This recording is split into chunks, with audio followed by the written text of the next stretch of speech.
From Grace Jones to David Bowie, and from Annie Lennox to Prince, all the way back to Little Richard, rock and roll and pop music have always accepted, if not celebrated, a certain amount of androgyny and gender bending. All those artists pushed boundaries in their own right, but their presentation was largely performative, little more than drag. Now, Christine Jorgensen, Romy Haas, and Little Axe Broadnax are names that you have probably never heard. As a musician who has spent a life immersed in music and pop culture, prior to my research, I was not familiar with those names. They were transgender musicians who performed at a time that being trans was not considered acceptable, and as such, their music has mainly remained a footnote in history. But representation is important. For any marginalized group, and especially to the youth of those groups, it matters that they can be seen reflected in society and in culture. And so I would like to highlight 3 transgender musicians who you may not know: Sophie, Teddy Geiger, and Billy Tipton. Now, some genres of music have been naturally more welcoming to music to people outside of the mainstream. In punk rock, there are bands like Warriors and Against Me who have prominently featured LGBTQ members. EDM and dance music have been equally as welcoming. Today, there's an example in the world of hyperpop with groups like 100 gecs, as well as the Grammy-nominated artist Sophie. Sophie began producing music under that name in 2012, and she remained largely a mystery until 2007, at which point she began doing press interviews and appearing in music videos. Now, Sophie tragically died in an accident in January of this year. Her final song was released just 2 days prior to her death. In the 8 or so years that she was making music, she was constantly at the vanguard, producing music in a wide variety of styles such as dance and pop, bubblegum bass, and hip hop, just to name a few. In a February interview with Pitchfork magazine, the artist Machete said, "Pretty much every trans woman I know in music has been influenced by Sophie in some way. In less than a decade, she went from obscurity to a hero." Now, it's not just in these niche genres that transgender musicians have been making waves. In recent time, pop stars such as Sam Smith and Demi Lovato have come out as non-binary.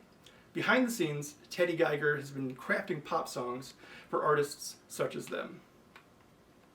Teddy Geiger was born in Rochester, New York in 1988 and signed to Columbia Records when she was still just a teenager. Her first solo album came out when she was only 18 years old. By 2011, she was working with all sorts of chart-topping pop stars.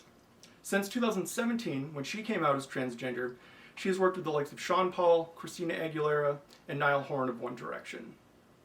In 2019, she was nominated for a Grammy for her work on the song In My Blood by her frequent collaborator, Shawn Mendes. In an interview with the Today Show, Teddy Geiger said, "I feel like it means something to have a transgender person be nominated for a Grammy. It seems like an inspiring thing. And I'm sure that to a trans person in the 1940s, when Billy Tipton's career was getting underway, receiving a Grammy is something that they could never dream of." Billy Tipton was born in 1914 and was a jazz pianist and saxophonist in a number of bands that played all over the United States. His career spanned from the 30s all the way up into the 1970s. He played big band, swing, and all of the popular styles of the day. But Billy Tipton never received the critical and commercial acclaim that our modern examples have. So when Billy Tipton died in 1989, he was virtually penniless. And it was upon his death it was revealed that Billy Tipton had a secret that he had kept for his entire life, even to his children and a few of his ex-wives. Billy was, as we would say today, a trans man. And this secret was so juicy that in 1989, the mass media picked up his story and treated it with varying degrees of callousness and sensationalism. But Billy's life was not unique. There have been an unknown number of people who have led similar lives, but have been fortunate enough to not had their private matters dragged into the tabloid media. Now, it's hard to estimate just how many transgender people there are in America today. According to one study by the Williams Institute in 2016, 0.6% of the US adult population identifies as transgender. That equals roughly 1.4 million people.